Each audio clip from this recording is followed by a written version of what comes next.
Shalom, Bapak, Ibu, dan saudara-saudara yang dikasihi Tuhan Yesus Kristus. Salam sejahtera dan semoga sehat selalu. Majelis GKJTU Jemaat Semarang 1 akan memberikan cara untuk mempermudah warga jemaat dalam memberikan persembahan. Ada 3 cara yang dapat dilakukan. Cara yang pertama, warga jemaat dapat memberikan persembahan dengan cara memasukkan persembahan minggu, persembahan bulanan, dan persembahan syukur ke dalam amplop, memberi tulisan keterangan dan tanggal, kemudian menyimpannya untuk diserahkan ke gereja kelak pada saat kita telah diperbolehkan beribadah di gereja.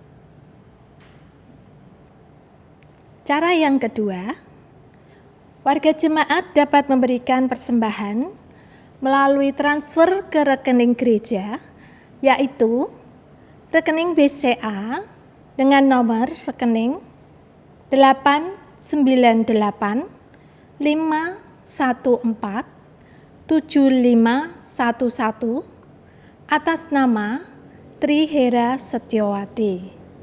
Rekening BNI dengan nomor rekening 11192197196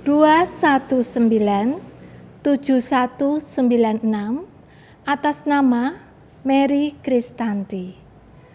Bukti transfer dapat dikirim melalui WhatsApp ke nomor bendahara gereja 081 566 94538 untuk bukti transfer ke BCA dan 081 228 51495 untuk bukti transfer ke BNI. Cara yang ketiga, warga jemaat dapat memberikan persembahan dengan cara memasukkan persembahan minggu, persembahan bulanan, dan persembahan syukur ke dalam amplop, memberi tulisan keterangan dan tanggal, kemudian membawanya ke gereja setiap hari kerja, jam 3 sore sampai dengan jam 6 sore. Dimasukkan ke dalam kotak persembahan yang tersedia di konsistori gereja Melaten. Khusus untuk Pepantan Petompon, warga jemaat dapat memasukkan persembahan ke kotak persembahan di rumah bakti Pepantan. Itulah cara yang dapat dilakukan warga jemaat dalam memberikan persembahan. 2 Korintus 9 ayat 7. Hendaklah masing-masing memberikan menurut kerelaan hatinya, jangan dengan sedih hati atau karena paksaan, sebab Allah mengasihi orang yang memberi dengan sukacita. Marilah kita memberikan persembahan dengan penuh sukacita, kiranya semua saudara sehat dan diberkati berkelimpahan. Tuhan Yesus memberkati kita. Amin.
Selamat pagi saudara-saudara yang dikasihi Tuhan Yesus Kristus.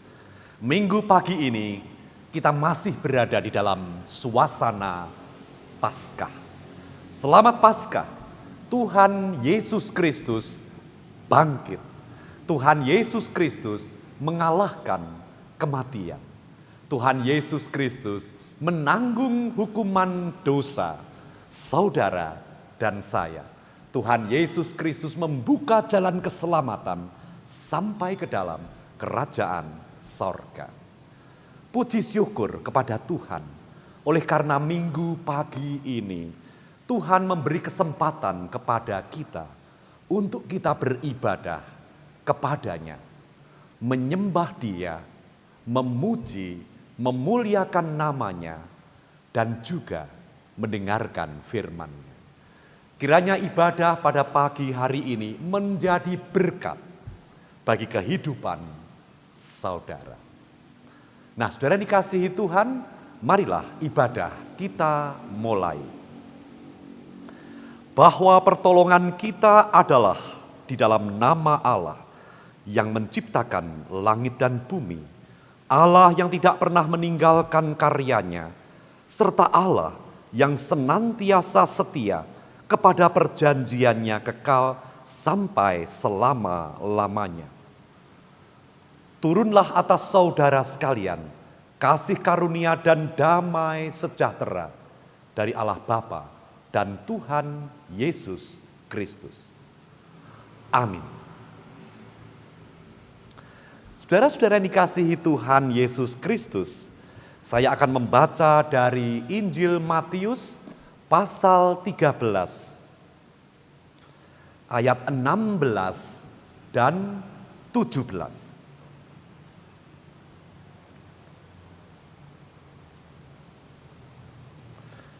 Di sana dikatakan demikian.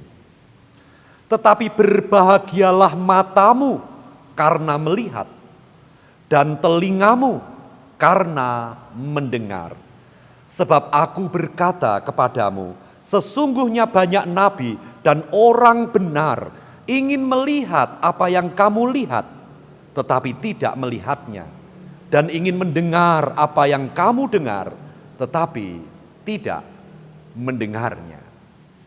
Saudara-saudara, dengan penuh sukacita, mari kita naikkan pujian dari Kidung Jemaat nomor 16, bait yang pertama sampai dengan yang ketiga. Ya Khalik semesta.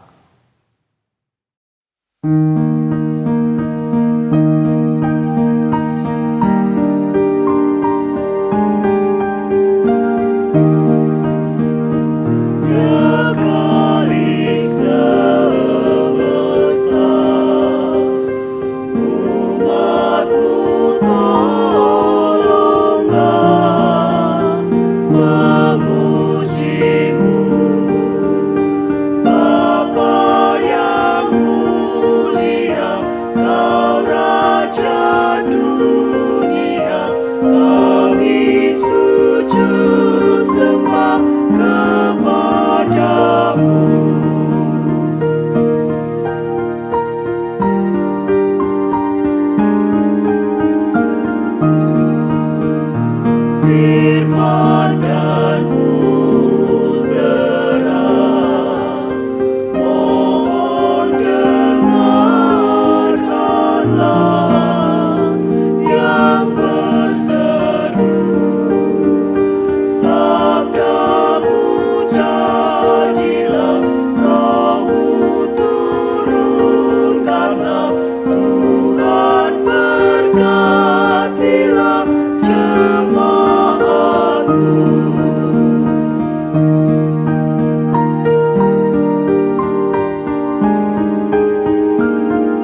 Saudara-saudara, marilah kita berdoa.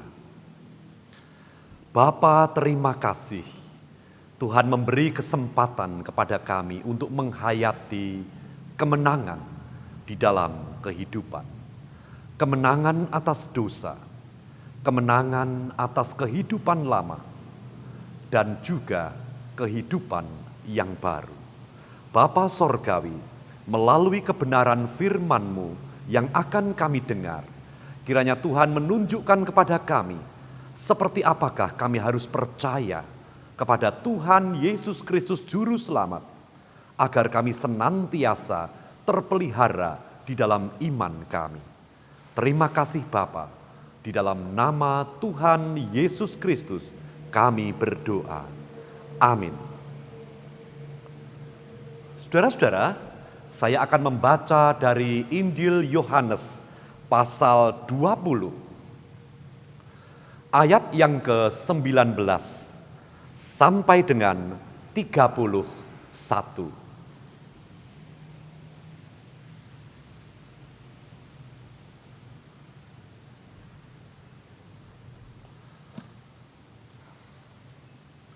Di sana dikatakan demikian. Ketika hari sudah malam, pada hari pertama minggu itu, berkumpullah murid-murid Yesus di suatu tempat dengan pintu-pintu yang terkunci karena mereka takut kepada orang-orang Yahudi. Pada waktu itu datanglah Yesus dan berdiri di tengah-tengah mereka dan berkata, "Damai sejahtera bagi kamu." Dan sesudah berkata demikian, ia menunjukkan tangannya dan lambungnya kepada mereka. Murid-murid itu bersukacita ketika mereka melihat Tuhan. Maka kata Yesus sekali lagi, "Damai sejahtera bagi kamu. Sama seperti Bapa mengutus aku, demikian juga sekarang aku mengutus kamu." Dan sesudah berkata demikian, ia mengembusi mereka dan berkata, "Terimalah Roh Kudus. Jikalau kamu mengampuni dosa orang, dosanya diampuni. Dan jikalau kamu menyatakan dosa orang tetap ada, dosanya tetap ada." Tetapi Thomas, seorang dari ke-12 murid itu yang disebut Didimus, tidak ada bersama-sama mereka ketika Yesus datang ke situ. Maka kata murid-murid yang lain itu kepadanya, "Kami telah melihat Tuhan." Tetapi Thomas berkata kepada mereka, "Sebelum aku melihat bekas paku pada tangannya, dan sebelum aku mencucukkan jariku ke dalam bekas paku itu, dan mencucukkan tanganku ke dalam lambungnya, sekali-kali aku tidak akan percaya." 8 hari kemudian, murid-murid Yesus berada kembali dalam rumah itu, dan Thomas bersama-sama dengan mereka. Sementara pintu-pintu terkunci, Yesus datang dan ia berdiri di tengah-tengah mereka dan berkata, "Damai sejahtera bagi kamu." Kemudian ia berkata kepada Thomas, "Taruhlah jarimu di sini dan lihatlah tanganku, ulurkanlah tanganmu dan cucukkanlah ke dalam lambungku, dan jangan engkau tidak percaya lagi, melainkan percayalah." Thomas menjawab dia, "Ya Tuhanku dan Allahku." Kata Yesus kepadanya, "Karena engkau telah melihat aku, maka engkau percaya. Berbahagialah mereka yang tidak melihat namun percaya." Memang masih banyak tanda lain yang dibuat Yesus di depan mata murid-muridnya yang tidak tercatat dalam kitab ini. Tetapi semua yang tercantum di sini telah dicatat, supaya kamu percaya bahwa Yesuslah Mesias, Anak Allah, dan supaya kamu oleh imanmu memperoleh hidup dalam namanya. Berbahagialah setiap orang yang mendengarkan firman Tuhan dan menyimpannya di dalam kehidupan sehari-hari. Amin. Saudara-saudara, marilah kita menaikkan pujian dari Kidung Jemaat 362, bait yang pertama sampai dengan yang kedua. Aku milikmu, Yesus Tuhanku.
Saudara-saudara yang dikasihi Tuhan Yesus Kristus, apa yang dikisahkan di dalam firman Tuhan yang kita baca tadi adalah peristiwa setelah Tuhan Yesus Kristus bangkit. Kisah ini menceritakan bagaimana Tuhan Yesus Kristus menampakkan diri kepada murid-muridnya. Pada waktu murid-murid ada di dalam rumah, dan rumah itu jendela dan pintunya terkunci, tiba-tiba Tuhan Yesus datang ke tengah-tengah mereka dan berkata, "Damai sejahtera bagi kamu." Saudara dikasihi Tuhan Yesus Kristus, mari kita membayangkan peristiwa ini. Murid-murid Tuhan Yesus Kristus yang memiliki hati yang bersedih. Oleh karena mereka melihat dengan mata mereka sendiri bagaimana Tuhan Yesus Kristus disalibkan. Mereka melihat bagaimana Tuhan Yesus mati, lalu dikuburkan. Tetapi tiba-tiba di dalam rumah itu Tuhan Yesus Kristus menampakkan diri kepada mereka. Tentu sukacita yang dirasakan adalah sukacita yang teramat sulit bagi mereka. Mereka terus bergumul dengan hati dan pikiran mereka. Bagaimana mungkin seseorang yang telah mati dapat bangkit kembali? Saudara-saudara, kisah ini lalu diteruskan dengan peristiwa Thomas yang ketika diberitahu oleh teman-temannya bahwa Tuhan Yesus Kristus bangkit, Thomas tidak percaya. Thomas berkata, "Sebelum aku melihat bekas paku pada tangannya, dan sebelum aku mencucukkan jariku ke dalam bekas paku itu, dan mencucukkan tanganku ke dalam lambungnya, sekali-kali aku tidak akan percaya." Saudara, mari kita renungkan kata-kata Thomas ini. Bukankah dasar sebuah kebenaran adalah jika kebenaran itu telah dapat dibuktikan? Nah, jika demikian tentunya apa yang dikatakan Thomas ini benar. Thomas tidak mudah untuk percaya begitu saja. Oleh karena sejak lahir sampai dengan dewasa, Thomas menerima pengajaran bahwa orang yang sudah mati tidak dapat bangkit kembali. Itulah sebabnya dengan berapi-api Thomas berani berkata seperti itu. Sebelum aku melihat bekas paku pada tangannya, sebelum aku mencucukkan jariku kepada bekas paku itu dan mengulurkan tanganku ke dalam lambungnya, sekali-kali aku tidak akan percaya. Saudara dikasihi Tuhan Yesus Kristus, yang dapat kita pelajari dari kisah ini adalah kebangkitan Tuhan Yesus Kristus hendak membawa murid-muridnya untuk mengenal Dia dengan iman percaya. Tuhan Yesus Kristus hendak membawa mereka kepada kehidupan yang dilandaskan atas iman kepada Tuhan Yesus Kristus, bukan hanya dilandaskan pada apa yang mereka telah lihat lalu membuat mereka percaya, dan ketika mereka belum melihat membuat mereka tidak percaya. Bukan. Tetapi kehidupan yang dipercayakan kepada Tuhan Yesus Kristus. Oleh karena Tuhan Yesus Kristus memberikan keselamatan, Tuhan Yesus Kristus memberikan jalan kebenaran, dan firman Tuhan Yesus Kristus itu diterima oleh para murid dengan iman. Nah, saudara dikasihi Tuhan Yesus Kristus, peristiwa yang menarik terjadi ketika terjadi perjumpaan antara Thomas dengan Tuhan Yesus Kristus. Pada suatu hari, ketika para murid berkumpul di rumah itu lagi, dan Thomas ada bersama-sama dengan mereka, tiba-tiba selagi pintu dan jendela terkunci, Tuhan Yesus datang dan menampakkan diri di tengah-tengah mereka. Thomas melihat itu. Lalu Tuhan Yesus berkata khusus kepada Thomas, "Taruhlah jarimu di sini dan lihatlah tanganku. Ulurkanlah tanganmu dan cucukkanlah ke dalam lambungku, dan jangan engkau tidak percaya lagi, melainkan percayalah." Saudara, Apa yang terjadi dengan Thomas? Dapat kita bayangkan. Lalu Thomas menjawab dia, "Ya Tuhanku dan Allahku." Saudara-saudara, sungguh indah pengajaran yang kemudian diberikan oleh Tuhan Yesus Kristus.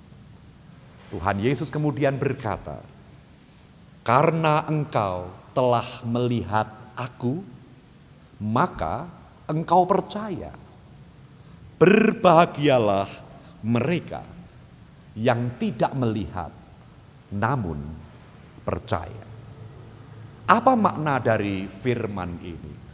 Makna dari firman ini adalah bahwa Tuhan Yesus menyatakan diri kepada murid-muridnya bahwa karyanya, bahwa kuasanya, bahwa penyertaannya, perlindungannya, pertolongannya layak untuk dipercaya, bahkan sebelum semuanya itu terjadi di dalam kehidupan kita. Nah, saudara dikasihi Tuhan, pelajaran apa yang dapat kita ambil pada hari Minggu ini? Melalui kebangkitan Tuhan Yesus Kristus, kita memiliki sebuah kehidupan yang boleh kita jalani dengan percaya, meskipun kita belum melihat apa yang menjadi wujud dari percaya kita. Mengapa? Karena percaya kita, karena iman kita, kita tujukan kepada Dia, pribadi yang benar-benar dapat kita andalkan. Saudara-saudara, Tuhan Yesus memberkati saudara. Amin. Mari kita berdoa. Bapa, terima kasih. Melalui firman-Mu ini Tuhan mengajarkan kepada kami untuk kami merespon kebangkitan Tuhan melalui iman percaya kami. Bahwa kami hidup bukan berdasarkan apa yang kami lihat, namun berdasarkan apa yang Tuhan katakan kepada kami. Karena Engkau ya Bapa layak untuk dipercaya dan layak untuk kami mempertaruhkan hidup kami dengan iman di dalam tangan-Mu. Bapa, berkati setiap kami, berkati bangsa dan negara kami, berkati situasi yang sedang kami hadapi. Tuhan memberi kekuatan, kesehatan, keselamatan, perlindungan, berkat yang berkelimpahan. Tuhan memberikan kesehatan dan juga kesegaran di dalam kami melakukan segala aktivitas kami. Bapa, terima kasih. Doa ini kami panjatkan hanya dalam nama Tuhan Yesus Kristus yang telah mengajarkan kami berdoa demikian. Bapa kami yang di sorga, dikuduskanlah nama-Mu. Datanglah kerajaan-Mu, jadilah kehendak-Mu di bumi seperti di sorga. Berilah kami pada hari ini makanan kami yang secukupnya. Dan ampunilah kami akan kesalahan kami, seperti kami juga mengampuni orang yang bersalah kepada kami. Dan janganlah membawa kami ke dalam pencobaan, tetapi lepaskanlah kami daripada yang jahat. Karena Engkaulah yang empunya kerajaan dan kuasa dan kemuliaan sampai selama-lamanya. Amin. Saudara-saudara, mari kita naikkan pujian dari Kidung Jemaat 370, bait yang pertama dan yang kedua. Ku mau berjalan dengan juru selamatku.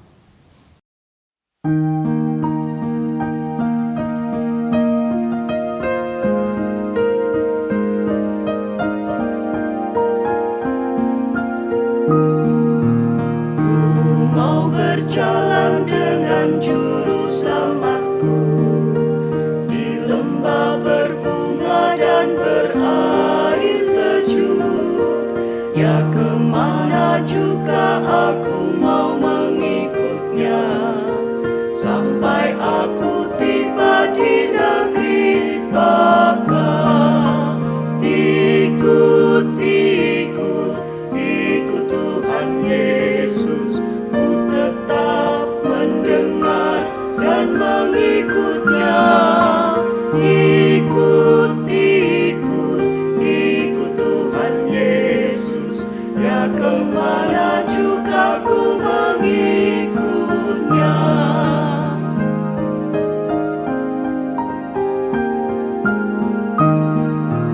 Ku mau berjalan dengan juru selamatku, di lembah gelap, di badai yang menderu. Aku takkan takut di bahaya apapun, bila ku dibimbing tangan Tuhanku. Ikut Tuhan Yesus, ku tetap mendengar dan mengikutnya. Ikut Tuhan Yesus, ya kemana juga ku mengikutnya. Saudara-saudara yang dikasihi Tuhan Yesus Kristus, kini berbahagialah, bersukacitalah, karena kita boleh menaruh iman pengharapan kita kepada Dia, Tuhan Yesus Kristus, yang bukan hanya dapat menolong segala persoalan kehidupan kita, namun yang juga dapat menanggung kehidupan kita, menyelamatkannya, menyertainya sampai kepada akhir zaman. Berbahagialah dan bersukacitalah, karena dengan kebangkitan Tuhan Yesus Kristus, hidup kita ada di dalam penyertaan Sang Pemilik kehidupan. Saudara dikasihi Tuhan Yesus Kristus, biarlah Tuhan Yesus Kristus senantiasa hadir di tengah-tengah keluarga kita. Kesempatan kita beribadah di rumah merupakan kesempatan untuk mewujudkan kasih yang nyata di tengah-tengah keluarga dan di tengah-tengah masyarakat. Saudara-saudara, marilah kita bersabar. Akan ada masa di mana kita dapat berkumpul kembali di tempat ini dengan sehat, dengan tanpa kekhawatiran. Dan kiranya semua apa yang sedang kita alami saat ini, Tuhan menolong hingga kita akan sampai pada kehidupan yang lebih baik. Nah, saudara yang dikasihi Tuhan Yesus Kristus, terimalah berkat Tuhan. Tuhan memberkati engkau dan melindungi engkau. Tuhan menyinari engkau dengan wajah-Nya dan memberi engkau kasih karunia. Tuhan menghadapkan wajah-Nya kepadamu dan memberi engkau damai sejahtera. Amin. Saudara-saudara, mari kita akhiri ibadah pada pagi hari ini dengan menaikkan pujian dari Kidung Jemaat 424, bait yang pertama dan ketiga. Yesus menginginkan daku.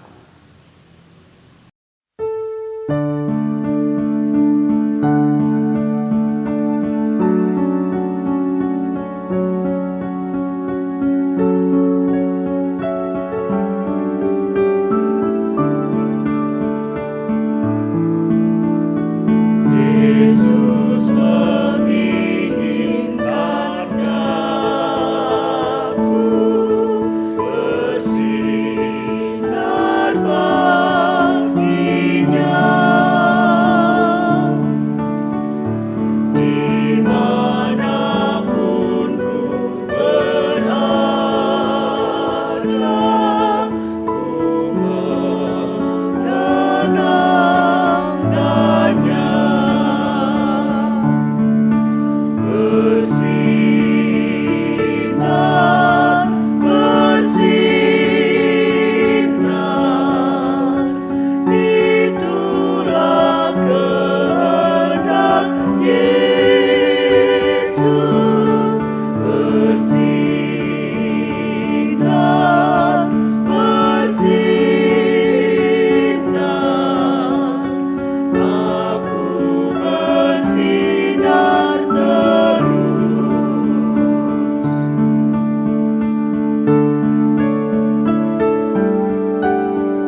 Amin.